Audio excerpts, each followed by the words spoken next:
Hola, soy José Luis de Elpsion Creative y este es el tercer vídeo para el curso de diseño y modelado 3D con Blender. Este curso está organizado por el CIFPA e impartido en el CPIFP Corona de Aragón. En este vídeo vamos a ver la composición de los objetos y aprender a editarlos.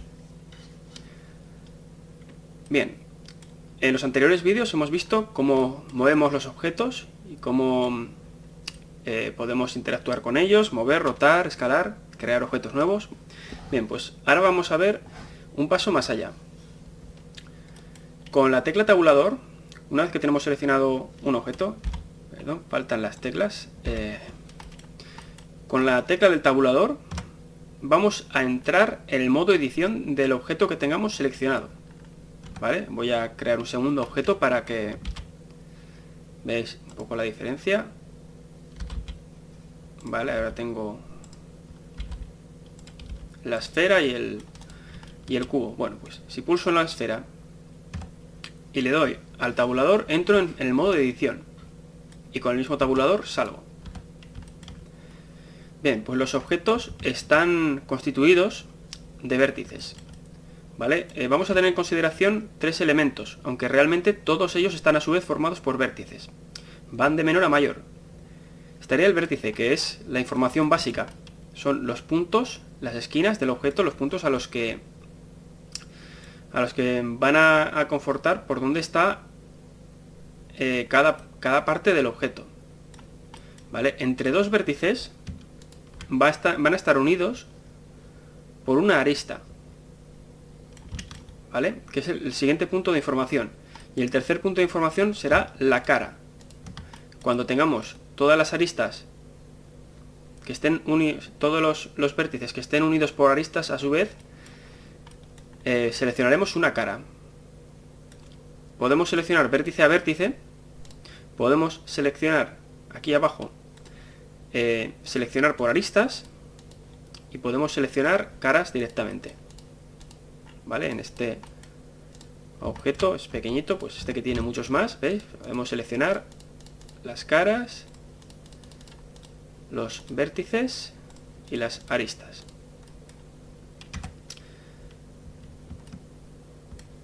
Bien, si recordáis, en el vídeo anterior vimos cómo colocar el cursor 3D en un punto en concreto.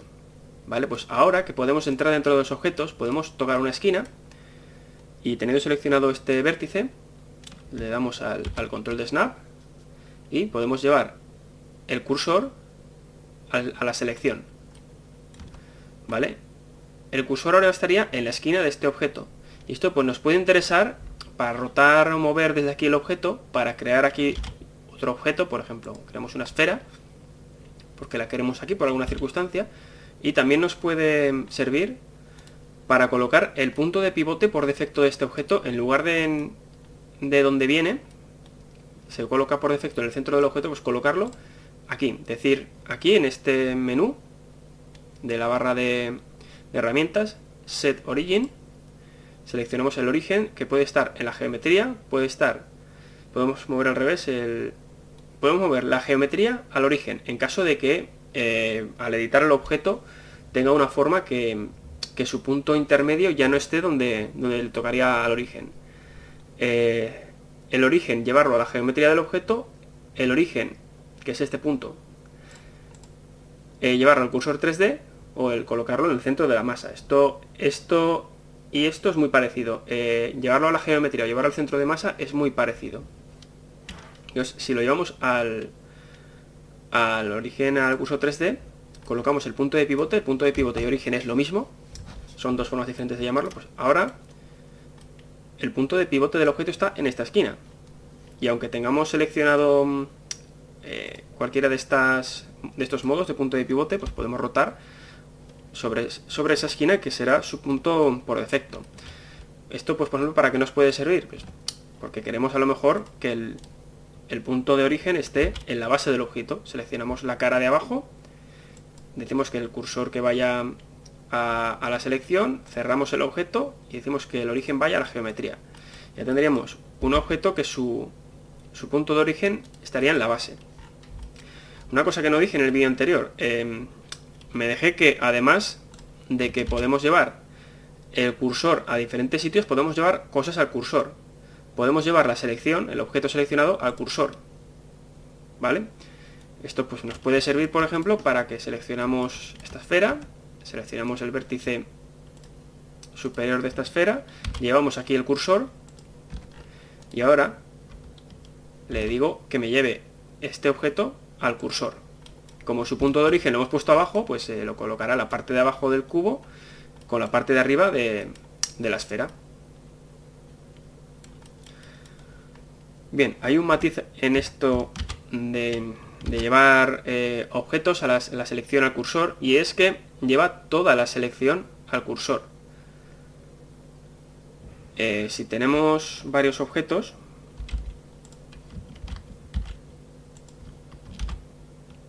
¿vale? Y colocamos el punto, el modo de pivote, los orígenes individuales de cada objeto.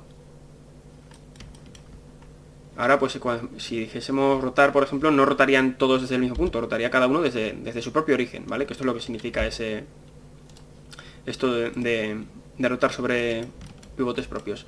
Pues si ahora movemos todos a la selección, parece que han desaparecido dos, pero lo que pasa es que nos los ha movido todos exactamente al mismo sitio.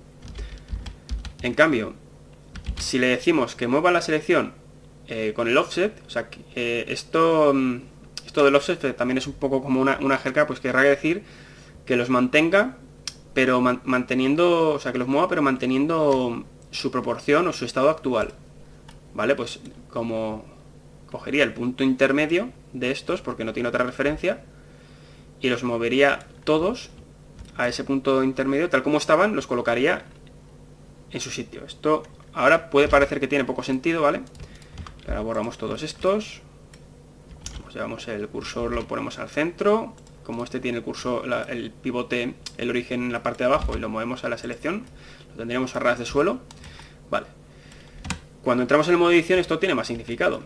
Porque claro, si selecciono todos los vértices y voy a poner el cursor, en esta esquina, selecciono todos los vértices y le digo que los mueva todos al cursor, nos hemos quedado sin cubo. Todo el cubo entero está en este vértice, todos los vértices coinciden con el punto en el que está el cursor. Esto, ahora mismo, si lo que queríamos era mover el cubo ahí, no nos interesaba hacerlo así. ¿Vale? O si queremos colocar una arista, ¿vale? Aquí centrada, no nos interesa hacerlo así y que se nos coma la arista y las caras. Lo que haríamos sería hacerlo con el modo de offset y nos la movería a su centro, al centro que le corresponda.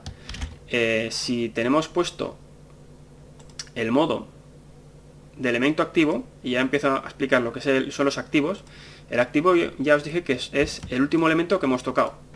Simplemente pues porque de alguna forma tenemos que indicarle cuál es el elemento activo. La forma de indicárselo es que es el último que hemos activado.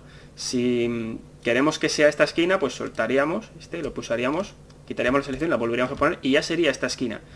Vale, si le digo que el punto de pivote, el punto de referencia, va a ser el elemento activo, aparte de que si yo rota desde ese vértice, y si escala desde ese vértice también, pues si yo ahora le digo con el control snap que mueva la selección teniendo en cuenta el offset, o sea, la posición de todos los vértices, que la mueva al cursor, moverá al cursor ese punto activo y los demás, en la proporción que estaban respecto a ese punto activo, los moverá a su sitio.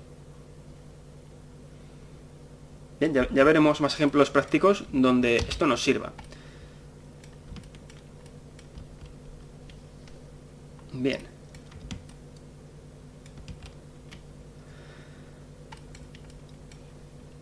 Bueno, pues ahora voy a explicaros un poco más este elemento activo, para qué más nos podría servir.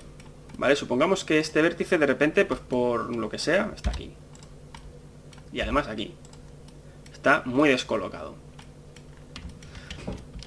¿Vale? Supongamos que esto fuese el resultado de un objeto que hemos estado modelando y en un momento dado queremos que este vértice esté formando un cubo con este resto. ¿Vale? Pues, ¿cómo nos serviría esto para volverlo a poner en su sitio? Pues a ver, podríamos ver las coordenadas. Con la tecla N sabéis que sacamos esta barra de menú. Pues ver dónde está este vértice copiar su ubicación en el eje X y en el eje Z y pegárselo aquí al cursor. ¿Vale? Esto sería la forma lenta. Se lo pegamos al cursor. Y cogemos bueno, Z ya parece que la tiene porque estaba igual. Vemos que Z es 2. Y ahora cogemos este vértice que nos interesa que coincida en Y y copiamos su eje Y. Y lo ponemos en el eje Y del cursor. ¿Vale? Y ahora podríamos seleccionar este vértice y moverlo al cursor y tendríamos el cubo. ¿Vale? Esto sería una forma, pero como veis nos ha costado bastante. Hemos tenido que hacer bastantes pasos intermedios para llevar el vértice aquí. Y sin embargo, pues nos va a costar. Va a haber muchas veces que no va a ser tan sencillo. Entonces, bueno, tenemos una forma. Si tenemos puesto el modo de pivotar a partir del elemento activo, podemos seleccionar este vértice y a la vez este vértice y decimos, a ver, ¿en qué coordenadas tiene que coincidir con este vértice? Pues en el eje X no, porque el eje X, que es esto rojo, va a ser lo que les va a separar, pero en el eje Z tiene que coincidir y en el eje Y tiene que coincidir, ¿vale? Pues si pulsamos a escalar, sabemos que escala a partir de ese vértice. Pues vamos a decir que escale en el eje Z y en el eje Y sobre ese vértice y que vamos a multiplicar la escala de esa selección, es decir, el tamaño me lo vas a multiplicar por 0. Vale, lo hemos hecho solamente en un eje porque no le he dado a la restricción. Hemos dicho en todos menos en X, ¿no? Pues damos Shift y X. Vale, pues lo ha movido. Ahí. Voy a ocultar esta. Podemos pasar a las vistas de plano, lo que dijimos, pulsando el control numérico, y vemos que está perfectamente alineado en todos los ejes en los que debe estarlo, está alineado con este vértice. ¿Vale? Pues ahora solo falta alinearlo con este. Pues seleccionamos los dos, le damos a escalar en el eje X y a 0. Entonces, bueno, esto lo podéis probar como ejercicio. Descolocaros vértices variados. No, si os colocáis demasiado, pues llegará un momento que no encontraréis puntos de referencia para volver. Pero bueno, hacéis aquí un destrozo y decís, venga, este tiene que coincidir en este, ¿en cuánto? En el Z y en el Y, pues y en todos menos en el X, venga, 0. Y ahora que coincida con este en el X, venga. Y ahora este en todos menos en el X, venga. Y en este en el X. Y este que coincida en todos menos en el X. Y este con este en el X. Bueno, y en un momentico lo tendríamos hecho. Sin andar copiando aquí, pues imaginaos cuántas veces tenemos que haber ido copiando y pegando cada elemento. Bueno, para esto es para otras funciones para las que sirve el punto de pivote, de utilizar el elemento activo. También nos puede servir para seleccionar, por ejemplo, toda esta cara y decir, queremos que esta cara rote desde este punto. Por lo menos en el eje Y, para rotar en el eje Y, que rote sobre este punto. Pues bueno, así rotaría sobre ese punto. Y ya veremos como esto en un momento dado nos va a servir también para hacer alguna forma en concreto, que es que sabemos que está a unos ángulos concretos, pero desde un punto. Esto nos va a servir. No va a ser la única forma, pero bueno, va a ser una forma de rotarlos por puntos en concreto. Bien, pues ahora ya pasamos a modificar ya un poco más fuerte los objetos. Vamos a borrar caras, ¿vale? Bueno, voy a hacer reaparecer la esfera, porque seguramente va a ser más apropiada para esta explicación. Bueno, pues si seleccionamos una cara, pulsamos a la X, ya no nos dirá solamente si la queremos borrar, como en el modo objeto, sino que ya nos pregunta cosas. Queremos borrar, pero ojo, ¿el qué? Queremos borrar los vértices. Recordemos que esta cara tiene 4 vértices y que estos vértices, aparte de esta cara, los está utilizando también la cara de al lado. Esta cara está utilizando los mismos vértices, estos mismos dos vértices que esta, y esta está utilizando estos dos mismos vértices que esta. Si borramos los vértices, borramos esta cara, pero también borramos las caras de alrededor, porque esas caras no pueden existir sin estos 4 vértices. Si borramos, por ejemplo, este vértice solo, podemos seleccionar tanto en cara como arista o vértice a la hora de borrar. Pues si borramos este vértice, nos cargamos las 4 caras que comparten ese vértice. Lo mismo va a ocurrir cuando borremos las aristas, pues nos cargamos las caras que compartan las aristas que hemos borrado. Y si borramos solo la cara, pues solo borramos la cara.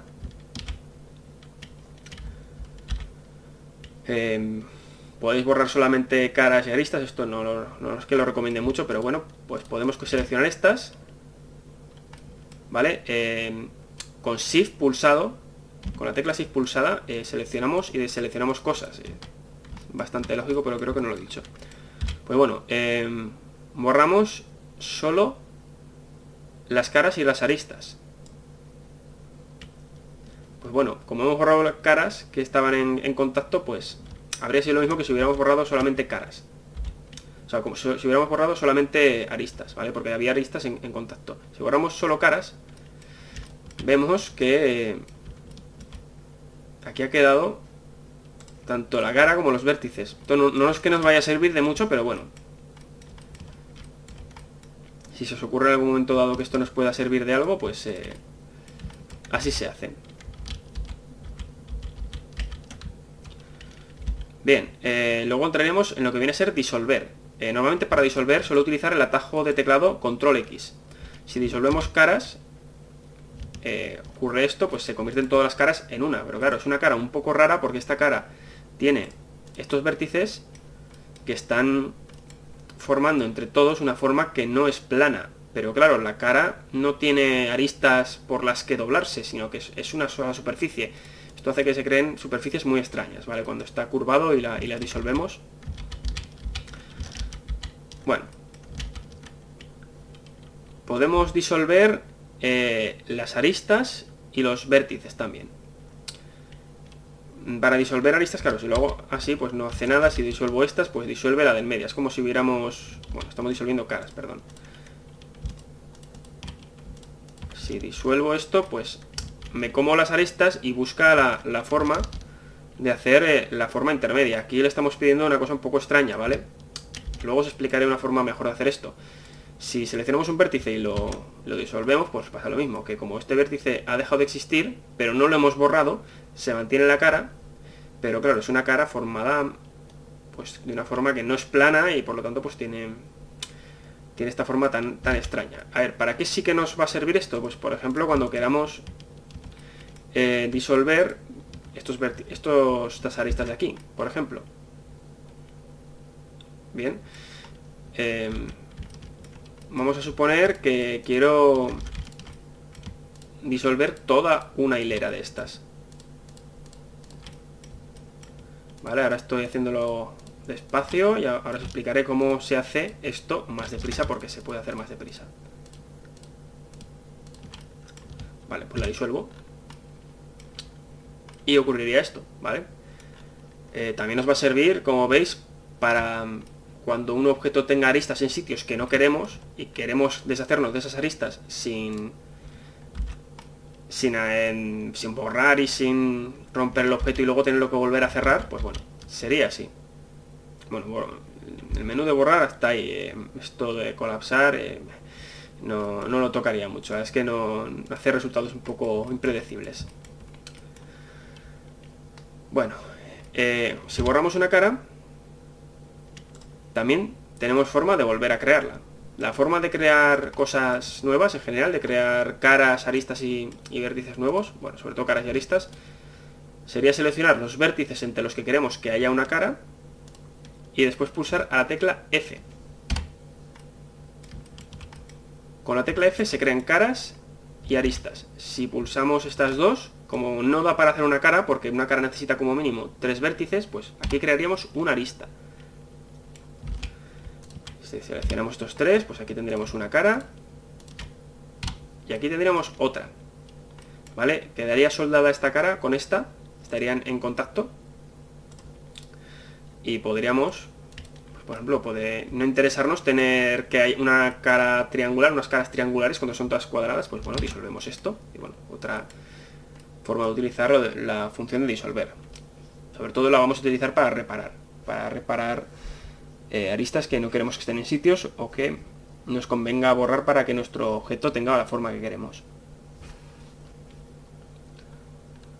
Y bueno, ahora os voy a explicar cómo seleccionar más rápido cosas, sobre todo dentro del modo edición. Si pulsáis a la tecla Alt y con el botón derecho pulsáis en una arista, vais a seleccionar lo que llamaría el programa un loop, un ciclo, como lo queréis llamar. El programa busca como un patrón que le hace pensar que todas esas aristas forman una hilera. Mientras las caras sean cuadradas, esto lo va a hacer fácilmente. Aquí donde las caras empiecen a ser triangulares le va a costar un poco más. Aquí todavía lo haría bien, ¿vale? Pero vamos a ver la siguiente parte. Si pulsamos Control y Alt a la vez y pulsamos en una arista, nos va a seleccionar lo que llamarían los rings o sería como lo mismo que el loop, pero con los objetos que estén en paralelo a ese, ¿vale? Aquí nos lo hace bien porque las caras son cuadradas. Podríamos seleccionar todas estas caras y disolverlas. No nos dejaría porque alguna arista tiene que unir el resto del modelo. No podemos quitar todas las aristas. Pero bueno, hasta ahí se podría hacer. Pero si queremos hacer lo mismo aquí, no nos lo hace. Porque son triangulares y a partir de que las caras no tienen cuatro vértices ya nos empieza a poner problemas. Para hacer lo que son los loops. No encuentra un patrón. Como todas coinciden aquí en el centro, todas estas caras tienen un vértice en común, no encuentra un patrón para unirlas. Para decir que esto es un ciclo. Lo mismo con las caras. Si pulsamos aquí en la lista de en medio, pulsamos con la tecla Alt, nos selecciona toda esta hilera de caras, pero cuando llegamos aquí, pues no. Seleccionará cualquier otra cosa, pero estas no las tocará porque no le resulta tan fácil ver que aquí hay que estas caras formarían un ciclo. Por eso mismo vamos a intentar que las caras de los objetos que creemos sean siempre cuadriláteros.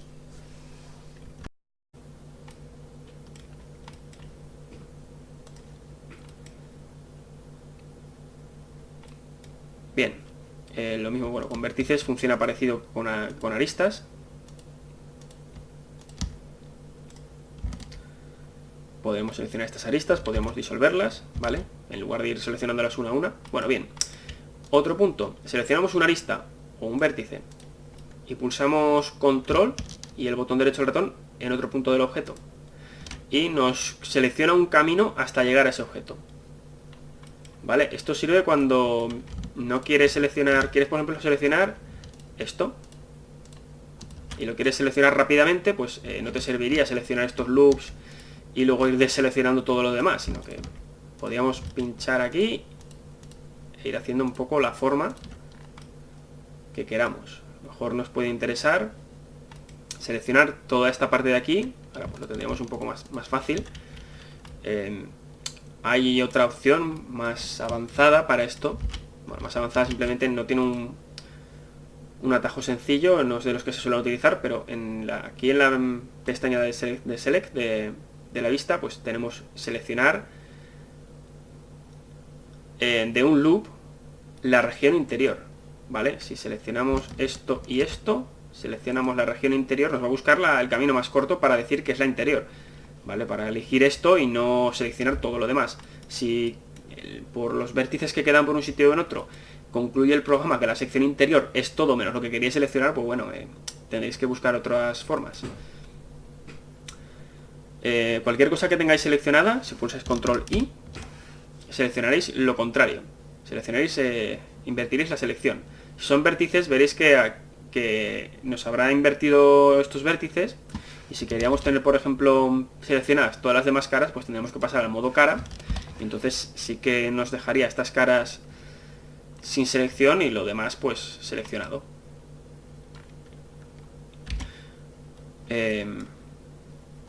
Más cosas. Si seleccionamos cualquier punto y pulsamos Control y la tecla más del panel numérico, las teclas numéricas que están a la derecha, vamos seleccionando alrededor de ese punto. Si pulsamos el menos con el control pulsado, seleccionamos menos. ¿vale? Si empezamos desde aquí, pues lo mismo. Es una forma de seleccionar rápidamente, pues, alguna parte en concreto del objeto. Ya lo iremos viendo que lo vamos a usar cuando queramos, por ejemplo, seleccionar la mitad así rápido y la forma no sea muy concreta, nos va a ser fácil. Esto funciona desde cualquier punto, ¿vale?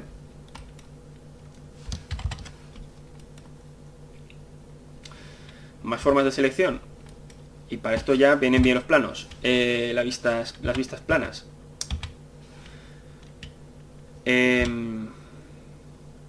Con la B hacemos una caja y todo lo que quede dentro de esa caja queda seleccionado. Todo lo visible. Nos ha seleccionado solamente la parte de delante, ¿vale? Para esto sirve lo de la Z que os dije el primer día, que nos permite ver a través de los objetos. Si lo hacemos así, sí que nos habrá seleccionado todo el objeto entero en ese corte. Para deseleccionar rápido, para seleccionar todo y deseleccionar rápido, utilizaremos la tecla A. Si tenemos algo seleccionado y pulsamos la A, lo deseleccionamos. Si no tenemos nada seleccionado y pulsamos la A otra vez, seleccionamos todo. Lo he utilizado varias veces, me parece que no lo he dicho. Bien, otra forma de hacer algo parecido, eso se llamaría Border Select, con la B. Pues pulsamos a la tecla Control, pulsamos con el botón izquierdo del ratón. Cuando hagáis esto, tened cuidado de no darle a estas flechas. Por cierto, voy a ponerlo en modo medio. Pues nos hace como un camino a mano alzada para seleccionar. Podemos utilizarlo, por ejemplo, para seleccionar esto rápido, parecido al Border Select. O podemos hacer una selección así redonda, como queramos, con la forma que queramos, que ya veremos como en la situación correcta pues será la más adecuada para utilizar. Igual que pasa con la Border Select, pues lo que quede detrás pues no se selecciona. Y la siguiente, selección redonda en círculo. Con la C lo activamos y sale, el ratón se convierte como en este círculo. Y lo que pinchemos y esté dentro de ese círculo queda seleccionado. Con la rueda del ratón podemos aumentar el tamaño del círculo y reducirlo. Y con el Shift, igual que en el modo normal, deseleccionamos. Entonces, bueno, es como si estuviéramos pintando los píxeles de color selección. Y con el botón derecho del ratón damos por finalizada la selección. Como todos, lo que quede por detrás, si no estamos trabajando en la vista de hilos, como si fueran rayos X, ¿no? Pues no quedará seleccionado. Bueno, además de poder ver a través de los objetos así, pulsando la Z, que me parece la forma más rápida, hay un botón aquí que sin poner la vista de rayos X nos permite ver a través de los objetos. Me parece bastante confusa. En algún momento nos puede venir bien, pero en general es bastante confusa, porque cuando el objeto tenga muchos vértices va a costar distinguir cuáles están delante y cuáles están detrás. Eso prefiero verlo así con la Z. Bueno, es un poco para gustos, pero bueno, como la visión esta la activamos con un solo botón, pues me parece más cómoda, sencillamente. Bueno, sobre los loops y las utilidades que tienen, utilidades muy básicas. Si hay un agujero, por cierto, hacemos esto y borramos la cara. Donde haya un agujero, por norma general, si pulsamos en la arista con Alt, con la herramienta para seleccionar loop, nos va a seleccionar el agujero, por lo general, independientemente de la forma que tenga. ¿Vale?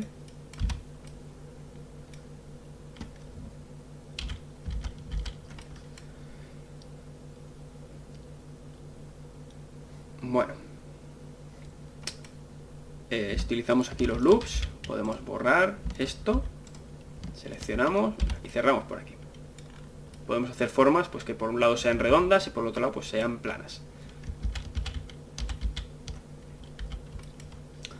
Ahora lo siguiente sería la edición proporcional. Aquí hay un circulito, aquí abajo en medio. Si lo activamos, cuando movamos el objeto, cuando lo escalemos, cuando lo rotemos, va a afectar a los que tenga a su alrededor en un radio que ahora veremos que lo vamos a colocar a mano. con la rueda del ratón, ¿vale? Si yo pulso ahora la G para moverlo, ¿veis? Ese círculo significa hasta dónde llega el alcance. Si lo hago más grande con la rueda del ratón, pues afecta a más. Si lo hago más pequeño, pues a menos. Cuanto más, puede llegar a afectar a todo y bueno, pues puede venir bien para mover proporcionalmente el objeto, escalarlo, rotarlo, nos puede permitir hacer formas un poco menos rectilíneas, ¿vale? En un momento dado. Es simplemente otra forma de trabajarlo, ¿vale? Aquí ya habríamos hecho como una haba.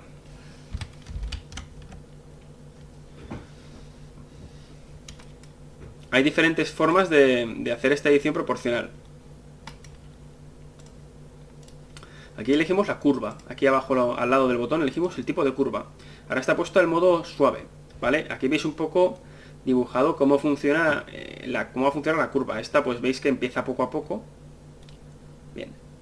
Empieza como poco a poco y llega hasta la parte más alta de la curva y luego pues poco a poco empieza a bajar. Está la esfera que empezaría como más de golpe. Empezaría más de golpe y luego pues haría mucha curva arriba. En la parte de arriba querría decir el punto en el que más influencia tiene. Pues esto sería un poco más puntiagudo que la esfera. Este es parecido. El punto del que tengamos agarrado, el vértice o la cara o la selección que tengamos agarrada, le va a afectar mucho, mientras que a lo demás progresivamente le va a hacer menos. Pues por ejemplo, ¿veis? Como si hiciéramos una gota, que lo veáis en funcionamiento, ¿vale? Y pues empieza muy fuerte la influencia y pues la parte más cercana a la selección pues se mueve menos porque se mueve muy cercana a la selección. Ahí va más suave la caída de la influencia. Lineal, pues os podéis imaginar, constante, pues ya lo veis, lo coge como entero, como si lo hubiéramos seleccionado con la herramienta de círculo. Esta de random pues puede ser interesante para alguna cosa, pues hasta donde llegue pues todos se levantan de una forma aleatoria. Sirve para hacer pues, formas un poco irregulares que también veremos en decoraciones de algún tipo. Nos puede venir bien pues hacer estas formas que pues sobre todo para imitar el ruido, por ejemplo, para imitar zonas rugosas, nos va a venir bien.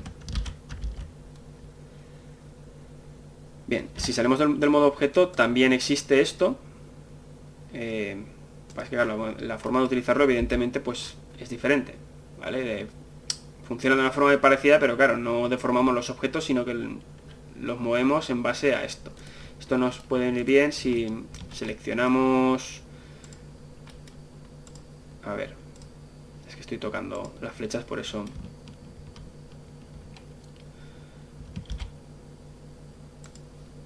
Seleccionamos varias cajas apiladas.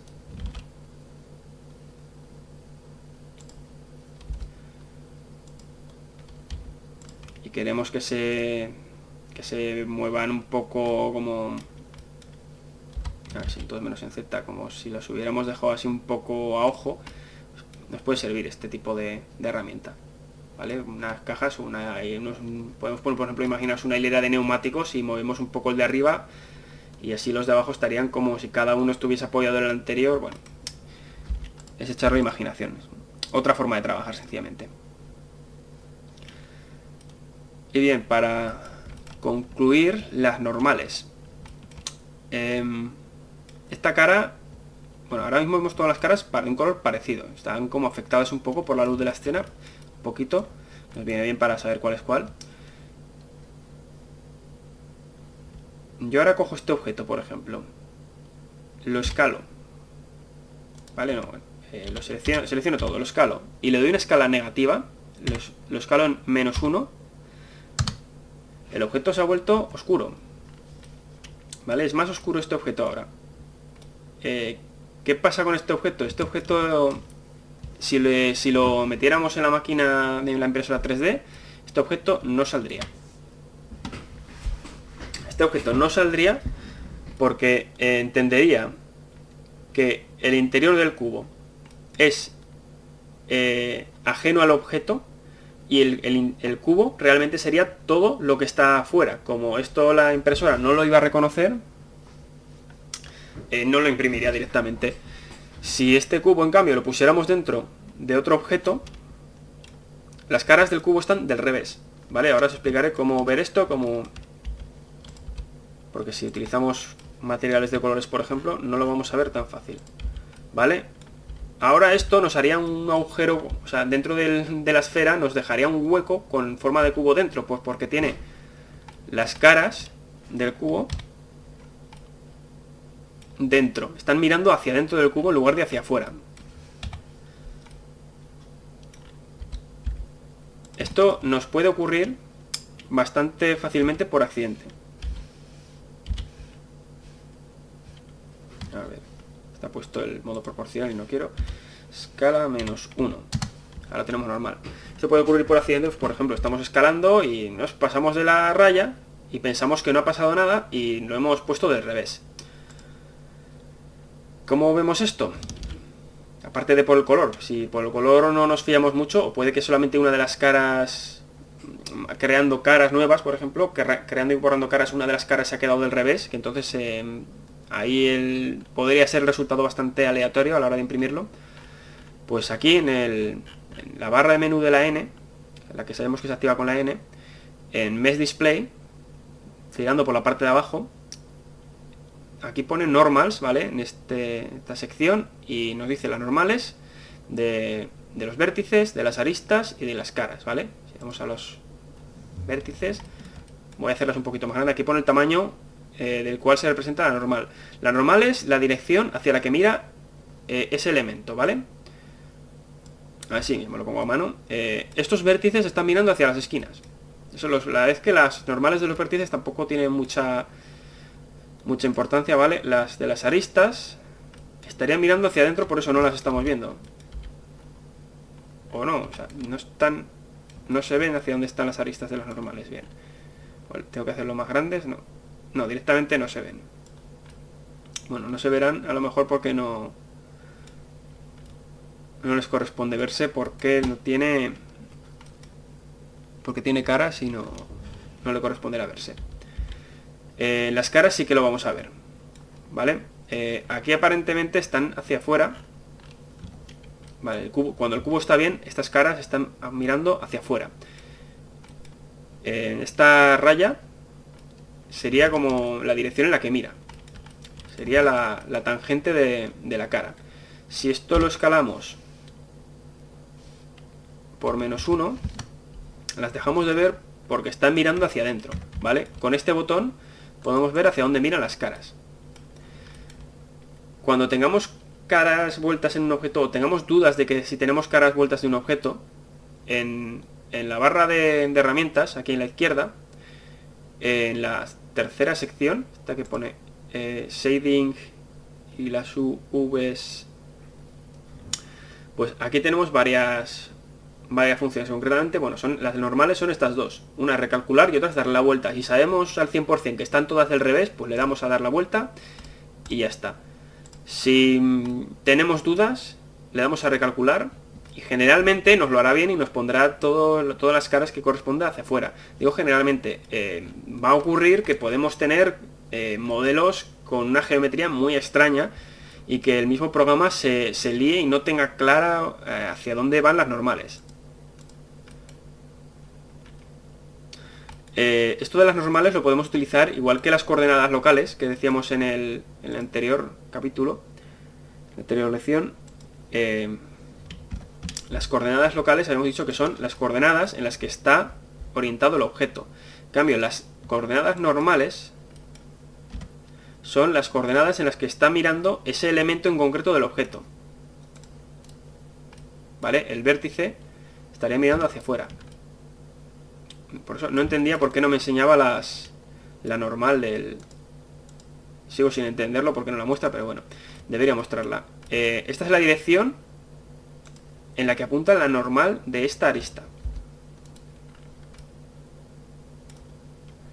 ¿vale?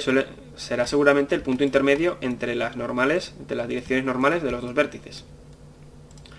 y las caras que tienen su orientación hacia fuera, veríamos que su eje Z iría hacia fuera de la cara, y los ejes Y y X, pues bueno, dependerá de la situación de la cara.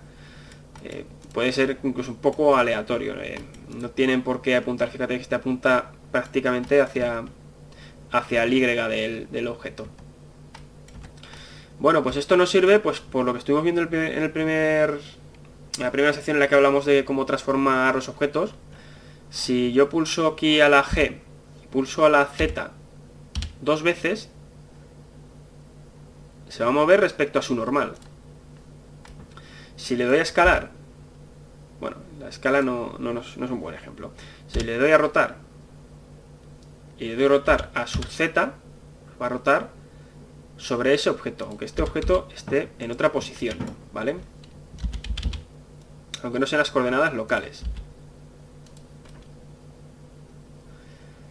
Nos puede servir esto de las normales, igual que lo del punto activo, lo del elemento activo, si queremos alinear dos caras.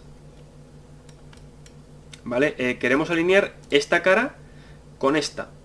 La queremos alinear, pero no queremos que se quede plana. Si esto escalamos en el eje Z 0, pues se quedaría plano y no es lo que queremos. Entonces, seleccionamos estas dos caras y dejamos activa la que está en la orientación en la que queremos que estén las dos caras, o las 2 o las 10 o las que tengamos. Damos a escalar, le damos 2 veces en el eje Z y pulsamos al 0 y nos las orienta. Realmente, bueno, es un poco de trampa porque esta cara ya no va a medir lo que medía. Lo que va a hacer es esta arista dejarla como está y esta arista subirla hasta que coincida con la línea imaginaria, que sería la prolongación de esta cara. Bien, esta es otra forma de utilizar lo mismo que hemos visto antes, de utilizar las posiciones concretas de vértices para colocar objetos exactamente donde queremos. ¿Vale? Pero aquí en este caso sería la forma de aplicárselo a las caras y saber que se van a colocar los objetos exactamente respecto a esa cara, respecto al ángulo en el que está esa cara, por ejemplo. Y bueno, ya veremos más adelante también cómo sacarle más partido a esto. Cuando empecemos a modelar la iglesia, ya veremos cómo de repente nos va a hacer falta una cosa de estas. Y bueno, pues así os explico un poco cómo utilizarlo. Bueno, con esto concluye el vídeo de hoy.